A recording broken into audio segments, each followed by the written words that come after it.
By the mid-2000s, Bethesda Game Studios had grown into one of the biggest RPG developers in the world.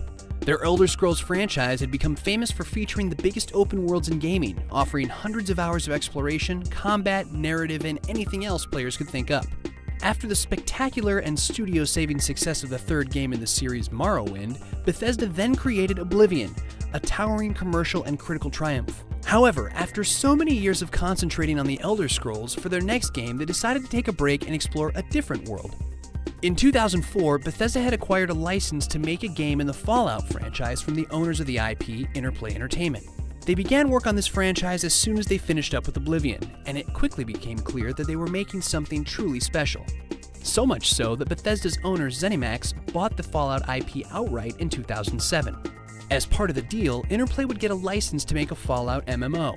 In many ways, the resulting game has defined modern Bethesda, both bringing them into the most prolonged and public conflict in their history, but also driving them to the very peak of their industry.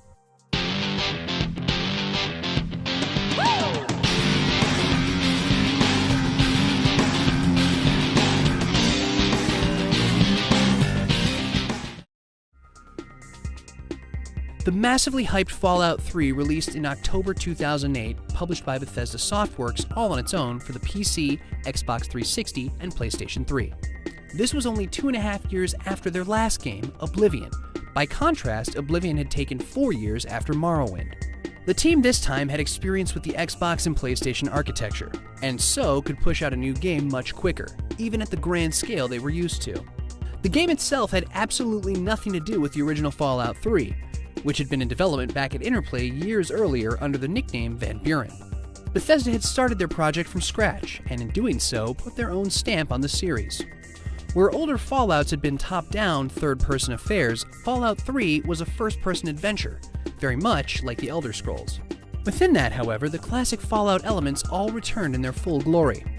The special level-up mechanic, the cartoony Pip-Boy, and the signature dry comedy all survived the journey from Interplay to Bethesda. It perfectly captured the retro 1950s sci-fi vibe that Fallout was famous for.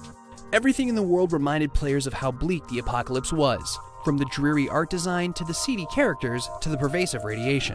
Any game that gives players the option to blow up a town with a nuke is pretty grim.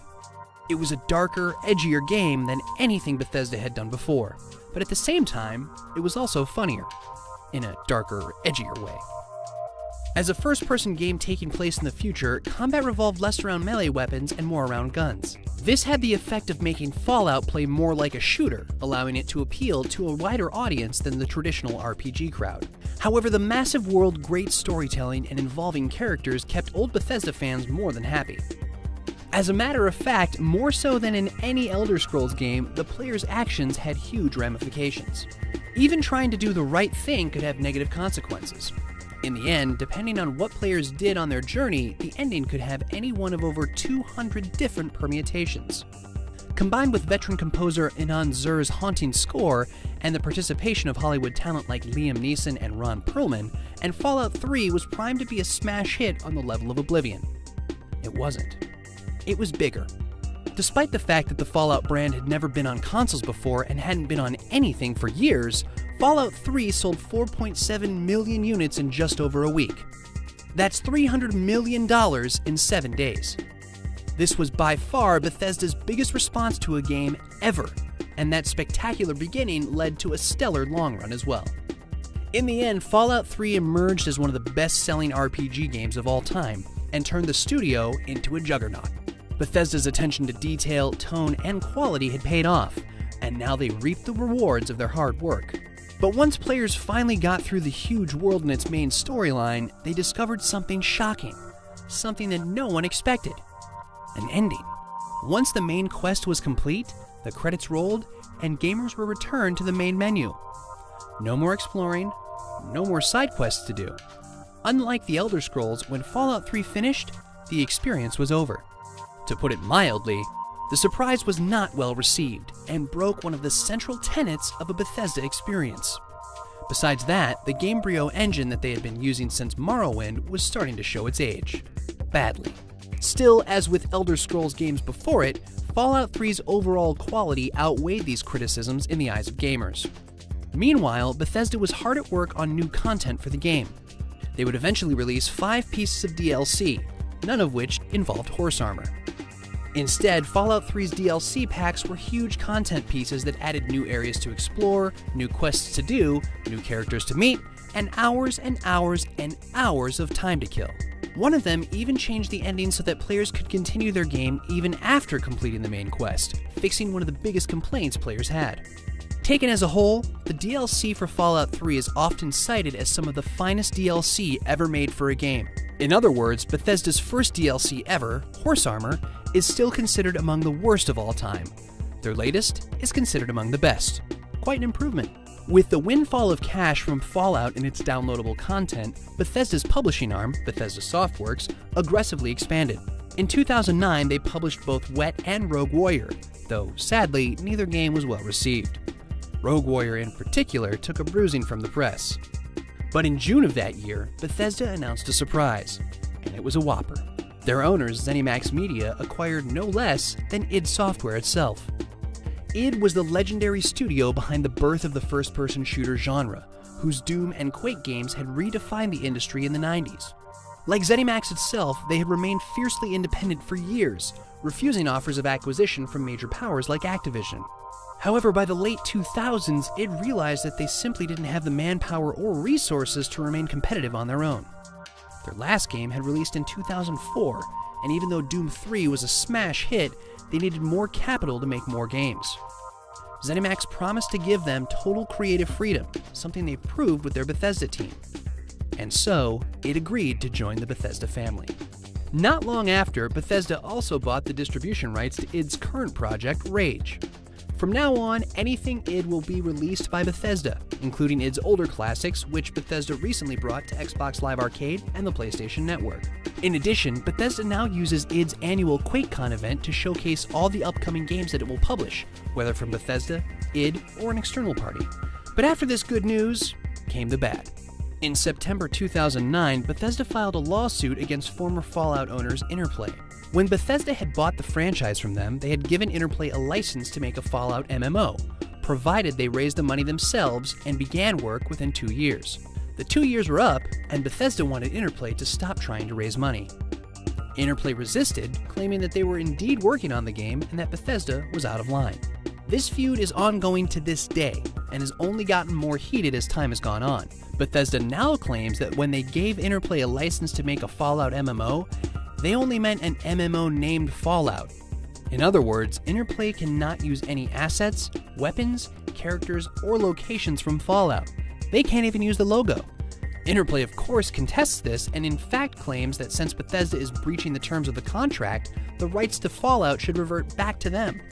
It's an all-around ugly affair with no end in sight. Appropriately for Fallout, it's a dark questline where consequences of previous decisions have come to haunt both parties. None of this stopped Bethesda from publishing a new Fallout game in 2010. New Vegas was not made by the Game Studios division, but rather by outside developer Obsidian Entertainment. This was no coincidence. Obsidian had been founded by the former Interplay team that had created Fallout in the first place. Bethesda now allowed them to tell the tale that Interplay had not. New Vegas used the same engine and style as Fallout 3 had. The setting had changed from a destroyed Washington, D.C. to the destroyed American West, allowing for a welcome change to the color tones and art. In fact, Fallout New Vegas showcased the exact same setting they had been working on in the cancelled Van Buren project years earlier. While the world and story were still as huge and involving as fans had come to expect, the graphics were really getting decrepit at this point, and at its launch, the game was as buggy as, well, a Bethesda title. Still, New Vegas went on to be a success on the level of the massive Fallout 3. 2011 saw Bethesda publishing more external titles, the shooter Brink from developer Splash Damage, and the RPG Hunted the Demon's Forge from developer inXile. Unfortunately, neither game scored well with the critics. To date, Bethesda has yet to successfully launch a franchise that they didn't have a hand in internally. But they'll get their chance in October when they at last release id Software's long-awaited Rage. With a mix of RPG, driver, and classic shooter elements, the game will show off the latest id tech engine and hopes to remind gamers everywhere why id once ruled the gaming world. Still, being a first-person shooter set in a post-apocalyptic desert, Rage may find itself competing with Bethesda's own Fallout franchise. Of course, it's possible that the success of Fallout may actually lift gamer interest in that genre. Aside from Rage, Bethesda currently has a whole suite of games to publish, including no less than Elder Scrolls V from Todd Howard and the Bethesda Game Studios team. Bethesda is taking this opportunity to address many of the issues gamers had with the series, starting with the graphics. Finally tossing the old Gamebryo engine, Bethesda has built their own homebrew engine for the first time since 1995. This new creation engine seeks to improve facial animations and draw distances, while still giving a quality polish to every detail. Using this new tool, Bethesda is once again handcrafting the entire world. No randomly generated environments. Everything will be made with an artist's touch. Also, the game promises to have dragon battles. The game, titled Skyrim, is set to release worldwide on November 11th, 2011. This is notable because this is the same week that the juggernaut franchise Call of Duty will release its newest title. Such is the Elder Scrolls' reputation that even the biggest name in gaming doesn't scare Bethesda away. Down the road, Bethesda also plans to publish Dishonored from developer Arcane Studios, which they acquired in 2010, and Prey 2, an IP they bought in 2009 from developer Human Head Studios. In addition, id founder John Carmack has stated that they are already at work on Doom 4.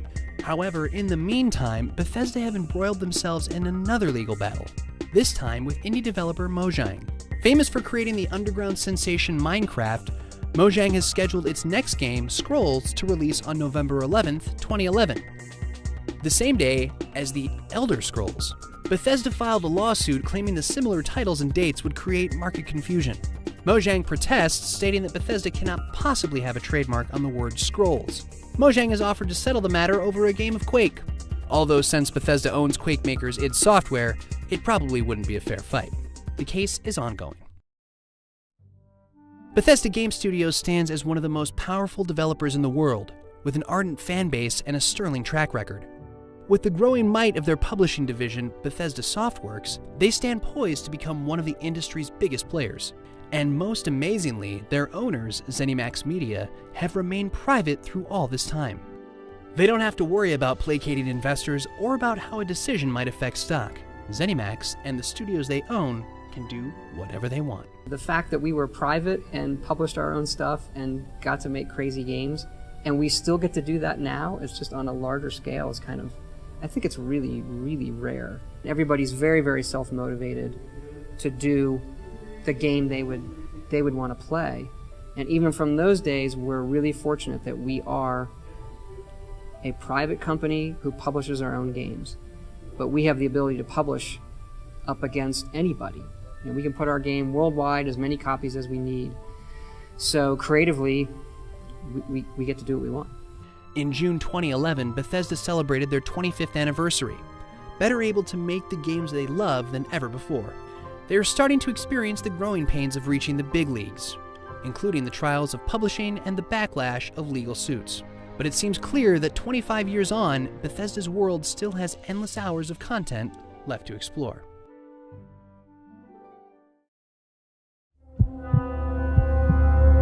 Let's say it was UFOs. Do you think the government would be able to keep something like that a secret?